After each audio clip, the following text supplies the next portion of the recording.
But the key factor here is these are essentially just mortgages, so that has allowed us to push the leverage considerably beyond what you might be willing or allowed to do. Oh, do not try to leverage me, Mr. Tully. Trying to leverage his momentum. Oh!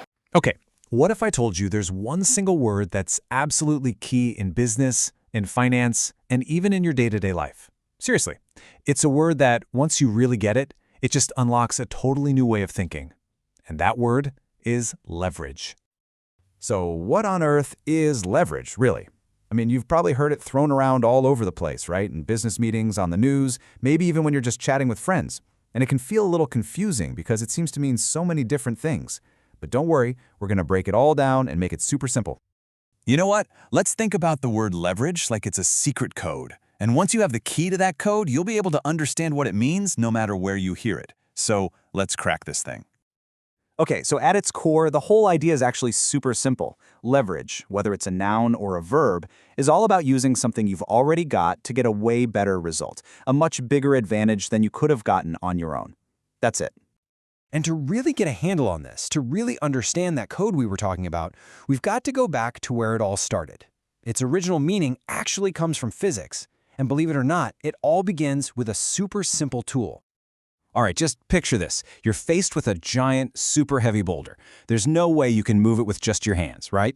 Impossible. But what if you had a simple tool, like a long, sturdy stick, that's your lever, and a small rock to prop it on, that's the pivot point or fulcrum. All of a sudden, with just a little bit of your own effort, you can move that massive weight. A tiny push creates this huge result. And that right there, that is the core idea of leverage. It's all about getting more out with less in. It's basically a force multiplier. You're literally multiplying the power of your own effort.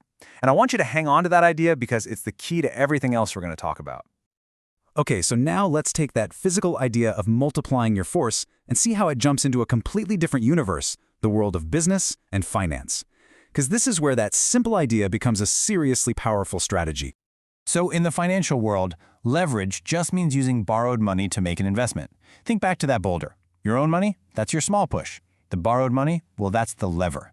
When you put them together, you can control a much, much bigger investment. You can move a huge financial boulder that you never could have moved with just your own cash. And this brings up a really important point. It's a trade-off. So look, a business without leverage, one that only uses its own money, it's going to grow pretty slowly. It's definitely safer, lower risk for sure. But on the flip side, a business with leverage, one that borrows money, can invest and grow way, way faster. The potential for a huge reward is there, but, and this is a big but, so is the risk. Just to make this real for a second, imagine using leverage to get, say, a 5 times potential return on an investment. I mean, that's a powerful amplifier, right? But you got to remember, it amplifies everything. It amplifies the gains, but it also amplifies the losses. It just makes the stakes that much bigger. All right, so we've jumped from physics to finance, but now this is where it gets really useful for, well, for all of us. See, leverage isn't just some fancy term for Wall Street. It's actually an everyday superpower that you, me, all of us can use in our own lives. Let's just run through some real-life examples. Think about it.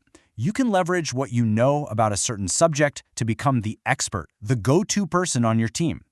Or maybe you leverage a friendship to get an intro for a job you really want.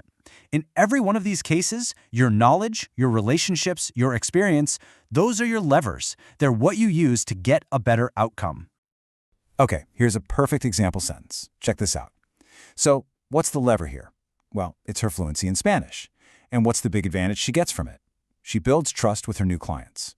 See? She used a skill she already had to get a much bigger, better result. It's really that simple. So let's recap. We've seen leverage as a physical tool, a strategy in finance, and a skill you can use in your own life. So what's the connection? Let's tie this all together with the one single idea that links every single one of these examples. When you boil it all down, it's this. Leverage is a multiplier. That's it. That's the secret.